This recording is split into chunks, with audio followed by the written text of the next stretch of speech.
बारिश का मौसम है, फिर भी आप सब इतनी बड़ी तादाद में यहाँ आए हैं, उसके लिए मैं आपकी बहुत बहुत आभारी हूँ। सबसे पहले तो आपका इस सभा में स्वागत है। मेरी प्यारी बहनें, मेरे भाई, आप सबका स्वागत है। यहाँ मंच पर आसीन जितने भी कांग्रेस के नेता, महागठबंधन के नेता, श्री कृष्णा अलवेरू जी, श्री अभय सर्जन जी, श्री शिव प्रकाश गरीबदास जी जो चुनाव लड़ रहे हैं, श्री उदय भानु जी और बाकी जितने भी नेता बैठे हैं, उन सब का भी बहुत बहुत स्वागत। आज बारिश आ रही थी, इसीलिए ये हेलीकॉप्टर नहीं आया, लेकिन मैं आपको बताऊं कि मैं सड़क से आई हूं और मेरा दिल बहुत खुश हुआ।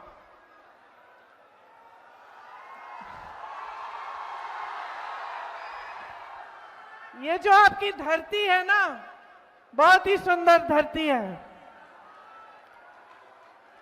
गंगा मैया के साथ साथ सड़क थी, पवित्र धरती है। इसी धरती से महात्मा गांधी जी ने अपना सत्याग्रह शुरू किया अंग्रेजी साम्राज्य के खिलाफ। ये राजा जनक जी की तपोभूमि है, माता मंगला देवी की धरती है। राष्ट्र कवि श्री रामधारी सिंह दिनकर जी की धरती है। बिहार के केसरी बाबू श्री कृष्ण जी की धरती है। इस धरती को मेरा प्रणाम, मेरा नमन। भाई और बहनों,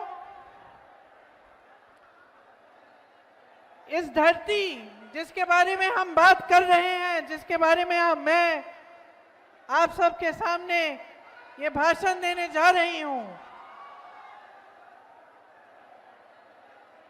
इस धरती ने इस देश को बहुत कुछ दिया है। इस देश को आजादी दी है, इस देश को तरक्की दी, इस देश को बड़े बड़े अधिकारी दिए, बड़े बड़े नेता दिए, बड़े लेखक, बड़े कवि दिए। तो आज जो आपकी परिस्थितियां हैं, उसे देखकर हर देशवासी के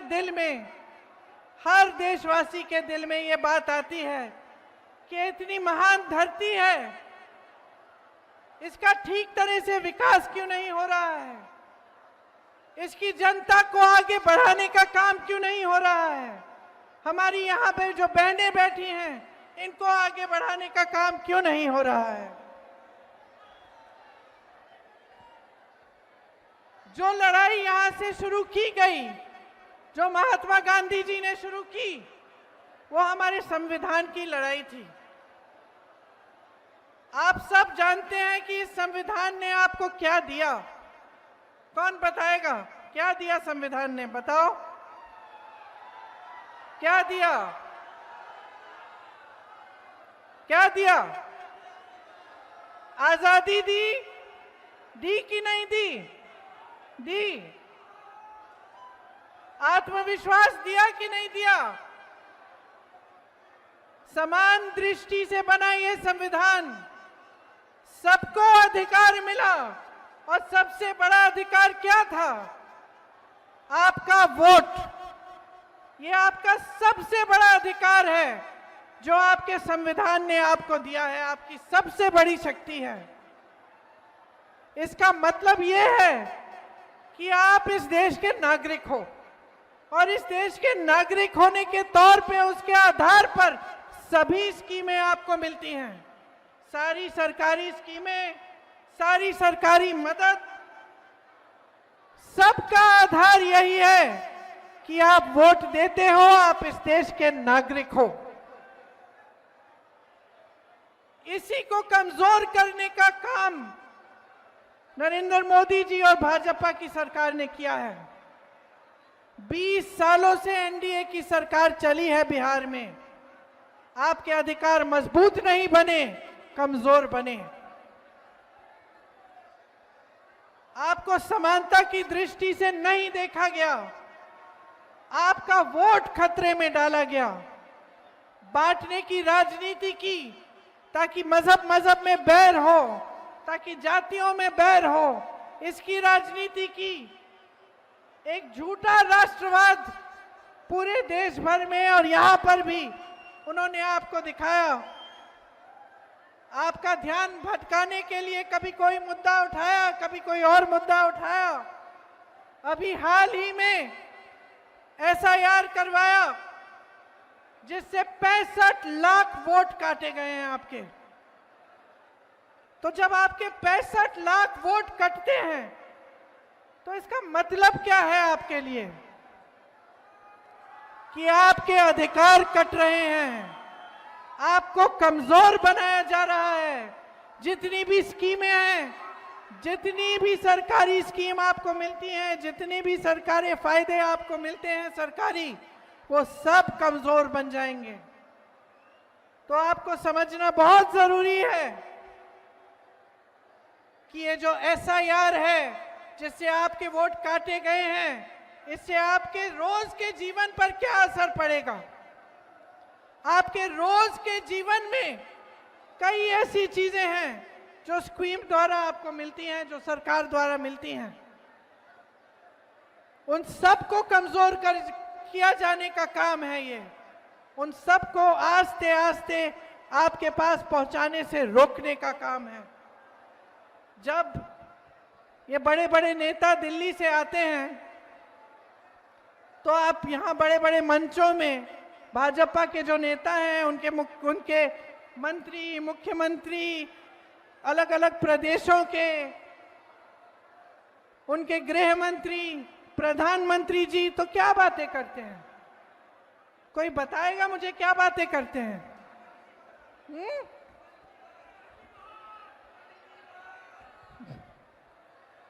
नेहरू जी की बात करते हैं, पुरानी बातें करते हैं। और आपने एक चीज देखी है, आपने देखी है, वो या तो 20 साल आगे की बातें करेंगे, भविष्य की लंबी बात कि भाई 2050 में हम ऐसा ऐसा करेंगे, या फिर वो अतीत की बातें करते हैं कि जवाहरलाल नेहरू ने ये बिगाड़ दिया, इंदिरा गांधी ने वो बिगाड़ दिया, ये बातें करते हैं। कभी आपके वर्तमान की बात करते हैं, आपके आज की बात करते हैं कि आप पे क्या गुजर रहा है। कभी आपसे पूछते हैं कि इस महंगाई के जमाने में आप कैसा गुजारा कर रहे हो, कैसे गुजारा कर रहे हो, पूछते हैं आपसे। अभी दिवाली हुई थी, छठ हुआ, किसी ने आपसे पूछा कि इस महंगाई के जमाने में आप त्योहार कैसे मना रहे हो, क्या सुविधाएं हैं आपके पास? दुकान जाते हो कुछ खरीद नहीं पाते हो, बिहार में नौकरियां नहीं मिलती, रोजगार नहीं मिलता। हाथ ऊपर करके बताओ कितनों को यहां पे रोजगार मिलता है? हाथ ऊपर करके बताओ मुझे। नहीं मिलता ना? देश भर में पलायन करना पड़ता है। मैंने केरल से लेकर कश्मीर तक देखा है कि बिहार से पलायन करके लोग जा रहे हैं। कश्मीर में अगर किसी सड़क पे मजदूरी हो रही है, उससे पूछो कहां के हो, बोलेगा बिहार से आया हूं। केरल में मैंने पूछा, कुछ दिनों ही पहले ही कुछ लोग मुझे दिखे, सड़क का काम हो रहा था, भाई कहां से हो? यहां के नहीं दिखते तुम। दीदी हम बिहार के हैं। पलायन करके जाना पड़ रहा है सबको। ये जो लहलहाते खेत हैं, इतना सुंदर आपका प्रदेश है, इसमें रहने का ही आपको मौका नहीं मिल रहा है। परिवार बट जाते हैं, लोग पुरुष चले जाते हैं काम करने के लिए बड़े बड़े शहरों में, और परिवार यहां रहते हैं गांव में, खेती करने की कोशिश करते हैं। इन्होंने ये स्थिति बना दी है कि आपको खेती से भी आपकी कमाई नहीं होती। एक जमाने में आप खेती करते थे, आपकी अच्छी खासी कमाई होती थी। आज महंगाई इतनी है, हर चीज पे टैक्स लगा रखा है कि खेती किसानी से भी आप कमा नहीं पा रहे हैं। जितने बड़े बड़े उद्योग थे सारे अपने ही दोस्तों को दे चुके हैं। ये आप पूछिए, कोई भी बड़ा उद्योग है या तो अडानी का होगा या अंबानी का होगा। जो देश की संपत्ति थी, आपकी संपत्ति थी, उससे आपको रोजगार मिलता था। आपको याद होगा, जो बुजुर्ग हैं यहाँ बताएंगे आपको, एक जमाने में जो सरकारी नौकरी होती थी उसके लिए सब दौड़ते थे। सबको वही नौकरियां चाहिए होती थी क्योंकि उसमें पेंशन मिलता था, पूरे जीवन के लिए सुरक्षा मिलती थी। आज क्या परिस्थितियां हैं? निजीकरण हो गया है, सब ठेकेदारी पर हो रहा है, सारे काम, छोटे से छोटा काम ठेकेदारी पर हो रहा है। और जितनी भी बड़ी सरकारी कंपनियां थी वो सब मोदी जी ने अपने दो दोस्तों को दे दी हैं, पकड़ा दी हैं।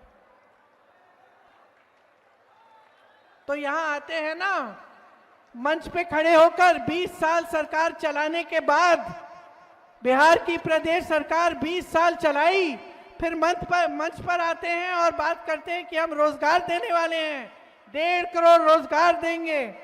तो दिया क्यों नहीं? 20 सालों से दिया क्यों नहीं? बेवकूफ समझ लिया क्या जनता को? बड़े बड़े वादे करेंगे चुनाव के समय और एक भी वादा पूरा नहीं होगा। महंगाई कम करने की बात करते थे, महंगाई बढ़ गई है। रोजगार की बात करते थे, कौन सा रोजगार दिया? बड़ी बड़ी कंपनियां सारी बेच दी, खेती किसानी से कमाने लायक ही नहीं छोड़ा किसी को। छोटे छोटे जो व्यापार थे, जो छोटे दुकानदार थे, जो छोटे बिजनेस थे, उनको खत्म कर दिया। तो बचा क्या है? बचा क्या है? और कुछ नहीं बचा है इनके हाथों में, कुछ नहीं करेंगे, क्योंकि जो आपका था वो सारा इन्होंने अपने दोस्तों को दे दिया है। सिर्फ खोखले वादे करेंगे, सिर्फ बड़े बड़े मंचों पर आपके सामने इवेंटबाजी करेंगे, इश्तिहार दिखाएंगे आपको सुंदर सुंदर कि आपका जीवन बदलने वाला है। तो किसका जीवन बदला है इन 20 सालों में? बताओ भाई, मुझे बताओ, किसी का जीवन बदला है? बहन तुम खड़ी हो, तुम्हारे लिए क्या किया? तुम जब अपनी बच्चों को देखती हो, दिल घबराता है कि नहीं कि कैसे बड़े होंगे, कि मैं खिलाऊंगी कैसे इनको, मैं पढ़ाऊंगी कैसे इनको, बड़े होंगे तो नौकरी कौन देगा इनको? दिल घबराता है कि नहीं? बीमार होते हैं तो दिल घबराता है ना, सोचती हो कि दवा कहां से मिलेगी, मैं डॉक्टर के पास जाऊंगी, प्राइवेट जाना पड़ेगा, और प्राइवेट में जाऊंगी तो इतने पैसे लगेंगे, मैं कैसे इलाज करवाऊंगी? कोई घर में बुजुर्ग होता है तो उसकी देखभाल कैसे होती है? बहन तुम क्या काम करती हो? कुछ नहीं करती, लेकिन घर का सारा काम करती हो ना।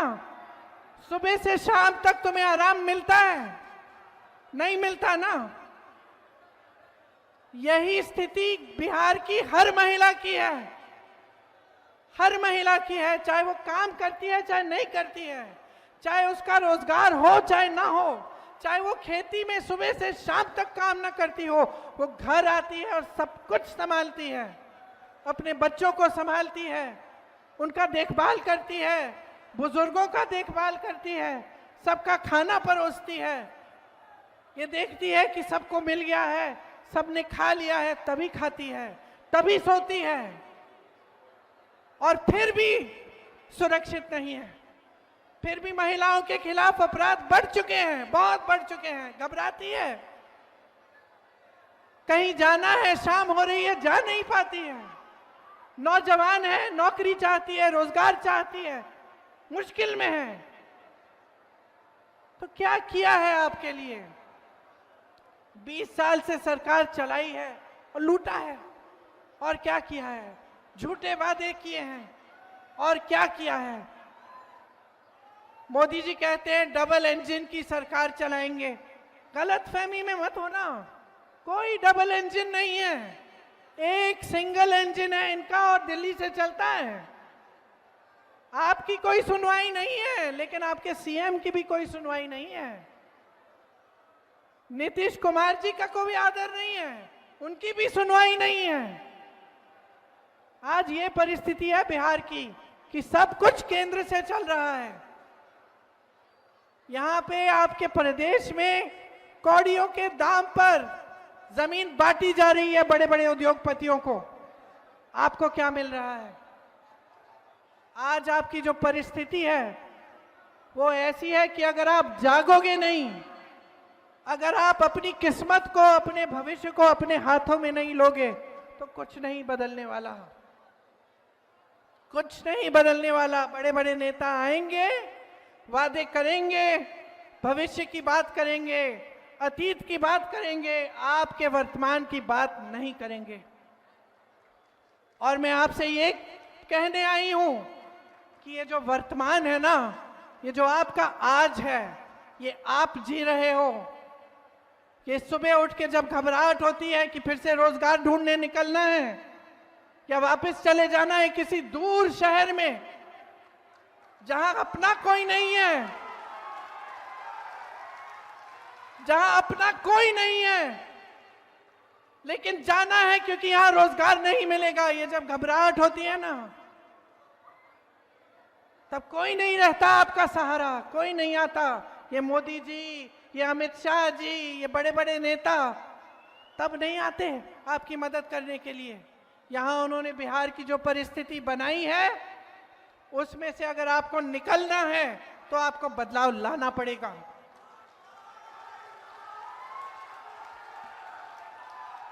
इतने सारे नौजवान हैं यहां, बताओ सब पढ़े लिखे हो?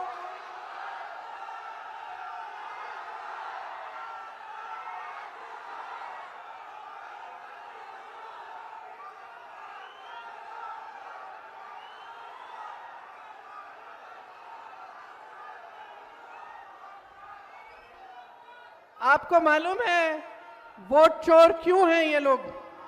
क्यों?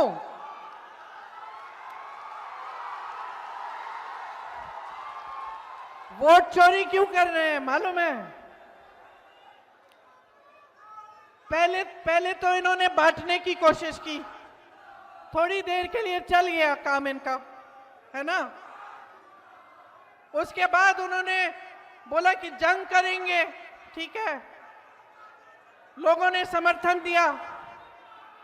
उसके बाद कुछ और निकाला इन्होंने ध्यान भटकाने के लिए, सबने समर्थन दिया।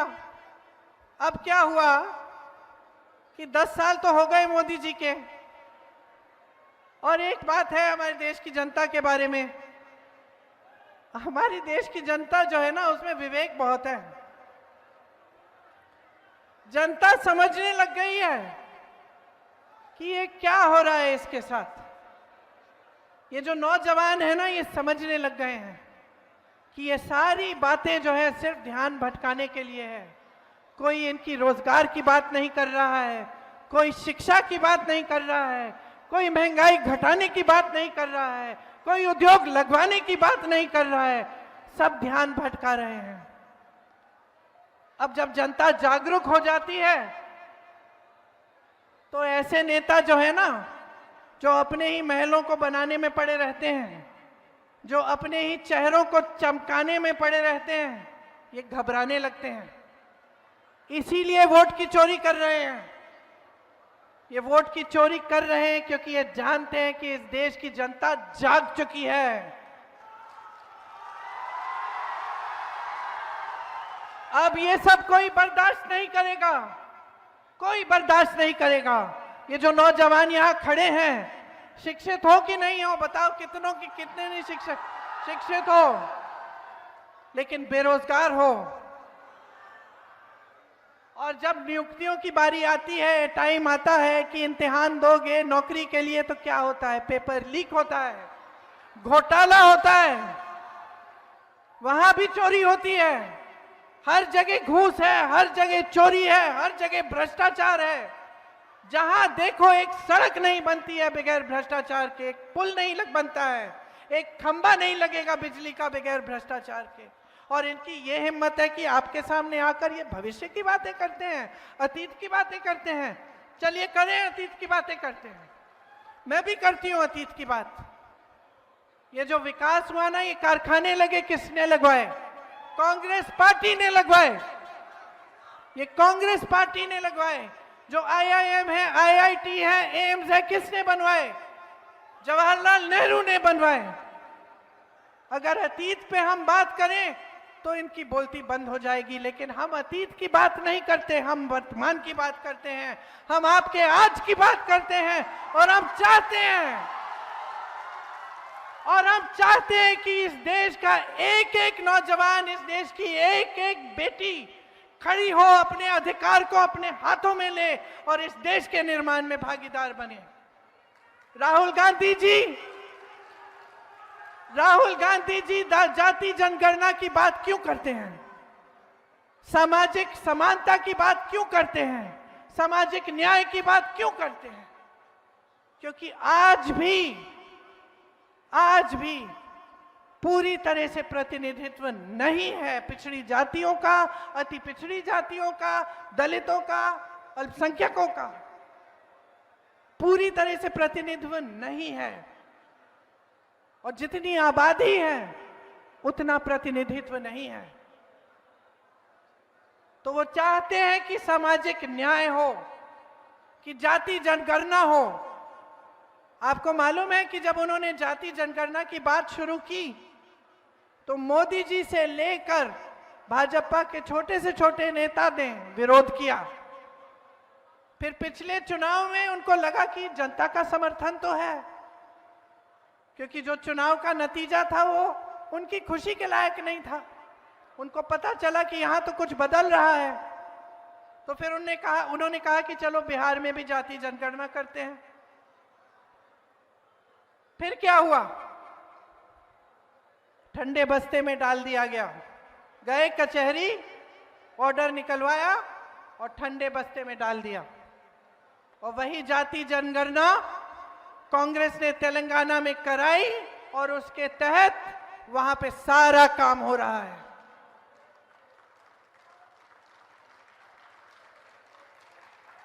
मेरी बहनें, मैं भी आपकी तरह महिला हूं।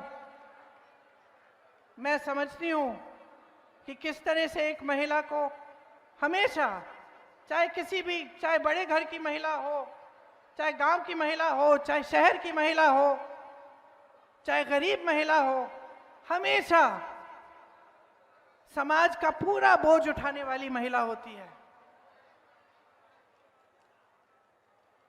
महिला ही सब काम करती है, घर पे भी, बाहर भी, खेती में भी, ऑफिस का काम भी हो फिर भी घर का काम करेगी। आप सब जानती हो, आंगनवाड़ी का काम करती हो, आशा बहुएं हैं, कितना काम होता है, 24 घंटे होना पड़ता है। किसी की डिलीवरी हो रही है, बीच रात में आपको फोन आएगा, आपको जाना पड़ेगा, आपको बुलाया जाएगा। इतना मुश्किल है जीवन, इतना संघर्ष है जीवन में। तो आप मुझे बताओ, 20 सालों से सरकार रही है, वहां मोदी जी ने अपने रिमोट कंट्रोल से चलाई है, आपके लिए क्या किया? और अब चुनाव आने वाला है तो ऐलान कर दिया कि लो 10,000 रुपए लो। क्या मतलब है इसका? क्या मतलब है इसका? कि जब आपसे फायदा लेना है तो आपके लिए स्कीम निकाली जा रही है, और जैसे ही चुनाव खत्म होगा, भगवान जाने आपको ये 10,000 मिलेंगे या नहीं मिलेंगे, या आपके लिए कुछ करेंगे या नहीं करेंगे। नहीं करेंगे। आप अच्छी तरह से जानते हैं, मेरे से अच्छी तरह जानते हैं। तो नियत पहचानो, इनकी नियत पहचानो, नियत ठीक नहीं है। तो 10,000 रुपए जो दे रहे हैं ना, ठीक है, ले लो, लेकिन वोट एकदम सोच समझ के डालो, वोट मत दो।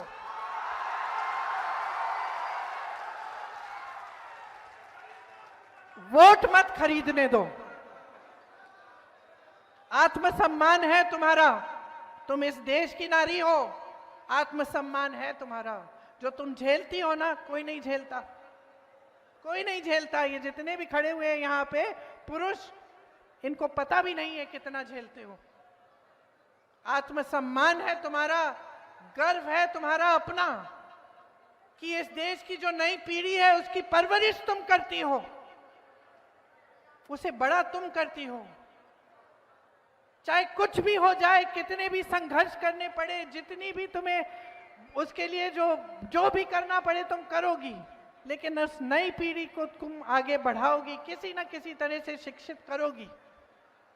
मैंने यूपी में देखा है, गांव की महिलाएं थी, खुद शिक्षित नहीं थी, क्या क्या संघर्ष किए उन्होंने अपनी बेटियों को पढ़ाने के लिए। इसीलिए आत्मसम्मान है आपका। ये पूरा समाज जो है, ये पूरा देश जो है, इसको आप जीवित रखती हैं, इसको आप मजबूत रखती हैं, इसकी परवरिश आप करती हैं। इसीलिए अपने अधिकारों को अच्छी तरह से समझ लो, अच्छी तरह से समझ लो। आज मैं भी आपके सामने खड़ी हूं, वादे करूंगी, मैं भी बताऊंगी कांग्रेस क्या करेगी। अगर नहीं किया कांग्रेस में ने तो बदल देना उसके बाद, क्योंकि हमारे लिए आप ज्यादा महत्वपूर्ण हो।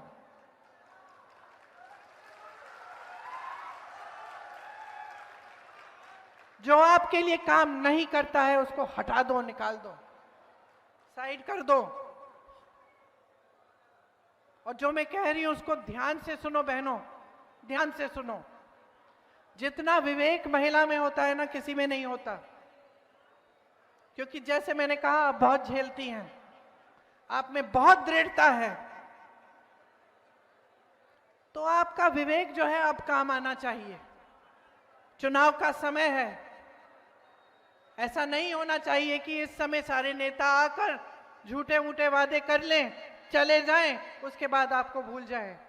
आज मौका है, ये मौका है कि आप अपने अधिकारों को मजबूत बनाएं, कि आप एक ऐसी सरकार लाएं जो इस प्रदेश की हर महिला को शक्ति दे, मजबूत बनाए, अपने पैरों पर खड़े होने के लिए मदद करे।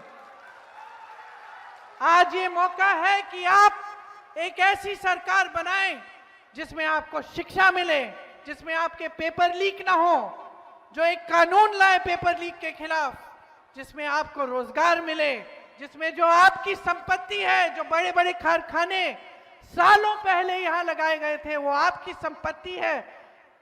वो बड़े बड़े उद्योगपतियों को, जैसे मोदी जी चॉकलेट बांट रहे हैं, उस तरह से बांटते हैं, वो बांटे ना जाएं, वो दिए ना जाएं।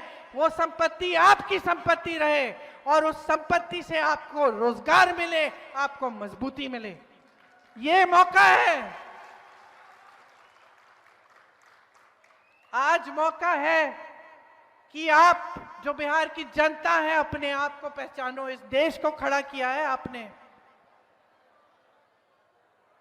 आप देश भर में जाओ, बिहार के लोग मिलेंगे। एक जमाने में बड़े बड़े IAS officer, IPS officer, IFS officer सब यहां के होते थे, बड़े बड़े नेता थे आपके। और आज भी आपने इस देश की नींव डाली और इस देश का निर्माण आप करते हैं। ये है इस देश का असली केंद्र।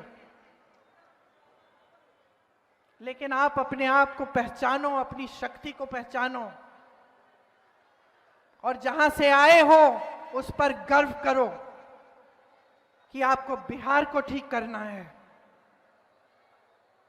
आपको ऐसे नेताओं की बातों में नहीं पड़ना जो सिर्फ अपना स्वार्थ साध रहे हैं, जो सिर्फ अपने, जैसे मैंने कहा, अपने चेहरे को चमकाने में पड़े हैं। आज ये मौका है। ये जो आपका उम्मीदवार है, आ जाओ सामने।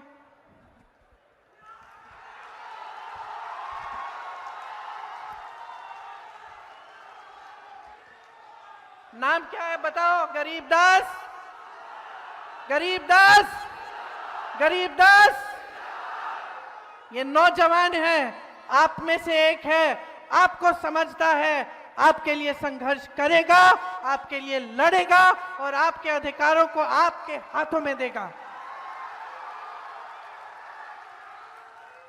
जो महागठबंधन है, हमारा जो महागठबंधन है, वो चाहता है कि आप मजबूत बने, कि बिहार की जनता को शक्ति मिले। और इसलिए हमने आपके लिए कई ऐसी स्कीम तैयार की है। सुनिए मेरी बहनें, विधवा, दिव्यांगजन, वृद्ध और वृद्ध पेंशन, 1500 प्रति माह दिया जाएगा और हर वर्ष इसमें 200 रुपए की बढ़ोतरी होगी। भूमिहीन परिवारों को मकान हेतु 3 से 5 डिसमिल जमीन दी जाएगी। इसका मालिकाना हक मेरी बहनों तुम्हारा होगा। माई बहन मान सम्मान योजना द्वारा 2500 रुपए प्रति माह सीधे महिलाओं के खाते में जाएंगे। और आप सुनिए इसको ध्यान से, जब परिवार का कोई सदस्य बीमार पड़ेगा 25 लाख तक का इलाज आपको मुफ्त में मिलेगा। ये खोखली बातें नहीं हैं, खोखली बातें नहीं हैं। जहां कांग्रेस की सरकारें हैं प्रति माह महिलाओं को मिल रहा है पैसा। जहां कांग्रेस की सरकार थी राजस्थान में, वहां ये 25 लाख का स्वास्थ्य बीमा हर जन को मिलता था। मैं ऐसे लोगों से मिली जिनके हार्ट के ऑपरेशन, कैंसर का जो पूरा इलाज था पूरा कराया गया, एक पैसा नहीं देना पड़ा। प्रमाण है आपके सामने और उस प्रमाण के तौर पर यह वादा किया जा रहा है। गरीब परिवारों को अगर उद्योग के शुरू करना है तो उसके लिए 2 लाख तक की सहायता मिलेगी। हर विधानसभा में स्थानीय रोजगार को बढ़ावा देने के लिए 10 करोड़ का बिहार बनाओ स्टाइपेंड फंड मिलेगा। न्यूनतम समर्थन मूल्य की गारंटी दे रहे हैं हम। एपीएमसी के तहत मंडी की व्यवस्था लागू की जाएगी। लाखों सरकारी पदों पर नियुक्तियां बिहार जो बंद हैं आज, वो बिहार वासियों को विशेष आरक्षण मिलेगा। उनमें मनरेगा में 300 रुपए प्रतिदिन मजदूरी और काम के दिन 2 गुने किए जाएंगे। जहां पेपर लीक होगा वहां सख्ती से कार्रवाई की जाएगी। एक जॉब कैलेंडर बनेगा जिससे जिस दिन परीक्षा है उसका दिन, जिस दिन रिजल्ट आना है उसका दिन, जिस दिन नियुक्तियां होंगी उसका दिन पहले से तय किया जाएगा। अगर कोई भी उसको इधर उधर करेगा उस पर सख्त से सख्त कार्रवाई होगी। अंग्रेजी मॉडल विद्यालय, आवासीय विद्यालय बनाए जाएंगे और 3 साल की डिग्री 3 साल में खत्म की जाएगी। आज 3 साल की डिग्री में 5-6 साल लगा रहे हैं लोग। जो शिक्षा की व्यवस्था इतनी मजबूत थी बिहार की, वो एकदम कमजोर हो चुकी है। सामाजिक न्याय का अधिकार देना चाहते हैं हम आपको, और महागठबंधन ने यह ऐलान किया है कि पंचायती राज एवं नगर निकायों में ईबीसी आरक्षण 30% और एससी आरक्षण 20% किया जाएगा। अति पिछड़ा वर्ग अत्याचार निवारण अधिनियम बनाया जाएगा, जिससे जो आजकल जो अपराध बढ़ा है, जो अत्याचार बढ़ा है अति पिछड़ी जातियों पर, उस पर नियंत्रण लाने के लिए और उसको बंद करने के लिए ये लागू होगा। निजी शिक्षा संस्थानों में आरक्षण लागू होगा। तो ये सब हम करना चाहते हैं आपके लिए। आप जानते हैं कि अपराध कितना बढ़ गया है। सिर्फ महिलाओं पर नहीं, बच्चों पर भी बहुत बढ़ गया है, और अति पिछड़ी जातियों पर, दलितों पर तो बहुत ही ज्यादा बढ़ गया है, अल्पसंख्यकों पर बढ़ गया है।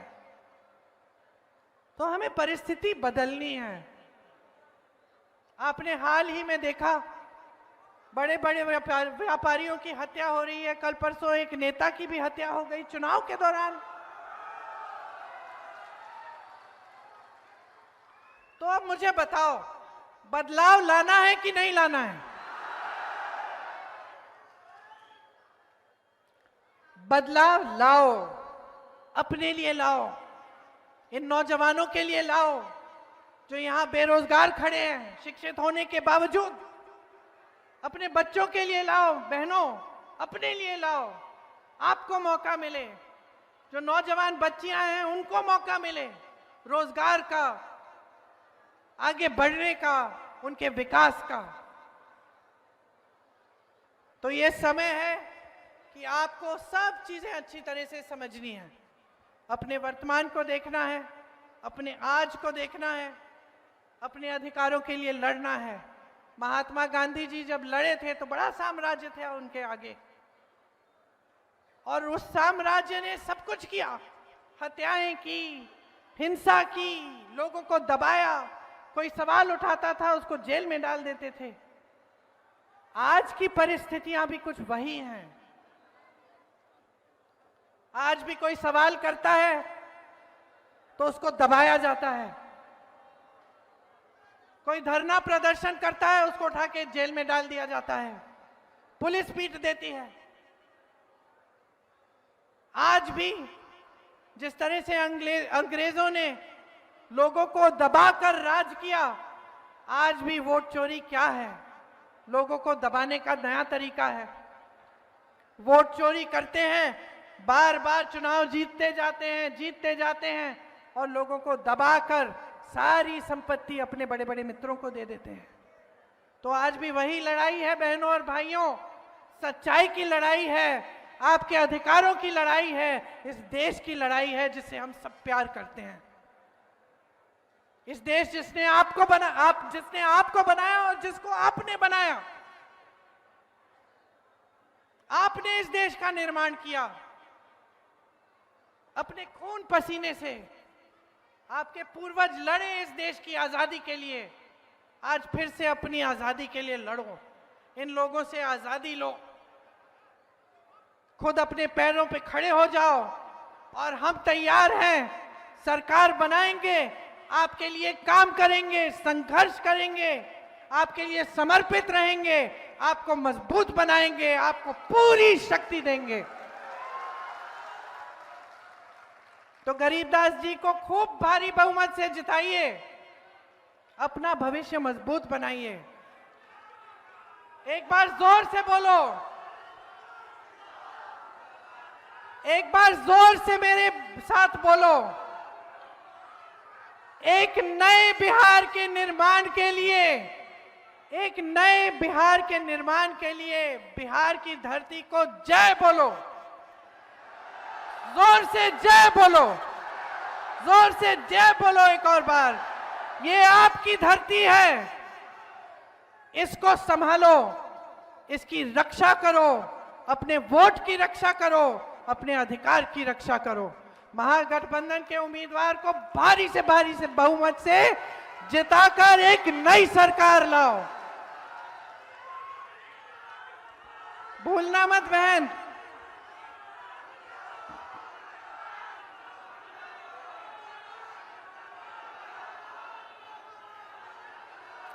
जय हिंद, जय हिंद, जय हिंद।